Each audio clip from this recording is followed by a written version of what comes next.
beekeeping can be very similar. It can be very simple and very complex at the same time.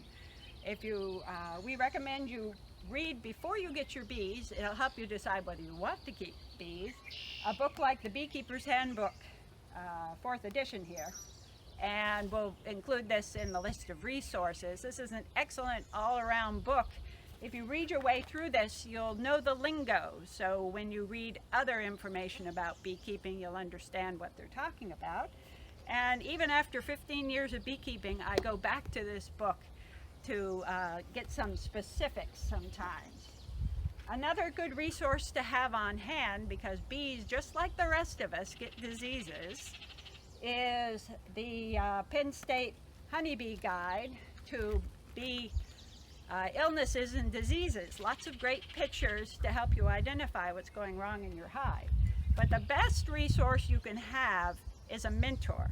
So we recommend that if you're going to do beekeeping in the Broome County and adjoining counties, you join the Southern Tier Beekeepers group, which in any given time has 100 or 150 new beekeepers just like you who are trying to pick up the facts and how to keep bees effectively in New York.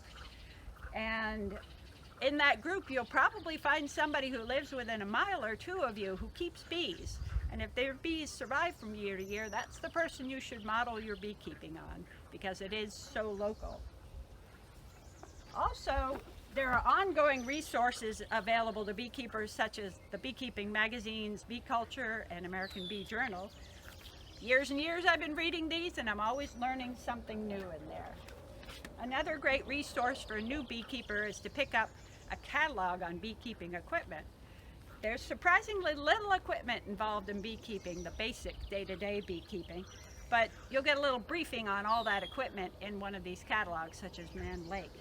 You can also visit their showroom. They have one south of Wilkes-Barre. Now, other paper that I deal with in beekeeping is to keep a field log.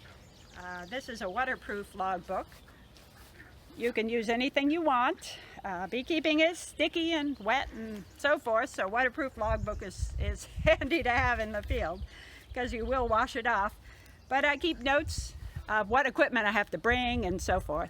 Not such a big issue if you aren't driving around like I am and you're keeping your bees in the backyard, but it's good to keep the list of what you need to do next in order to keep up with your bees and not get behind them.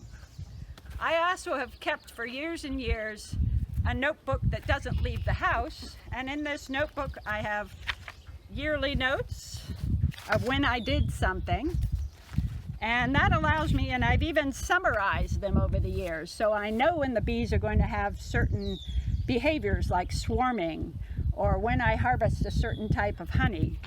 And I've also kept track of what's flowering when. And my honey harvests, and I am looking for that here, which bees are where, and what my anticipated schedule is, queen rearing calendar in this case, and in this folder somewhere are lists of, these are different pollen colors to help identify what the bees are getting. You can get those off the internet. And I've kept track by date of what's flowering when, so I can tell you just about when the dandelion's going to bloom and so forth. So that's information you can get from your mentor, or you can start accumulating it yourself and learning some local biology.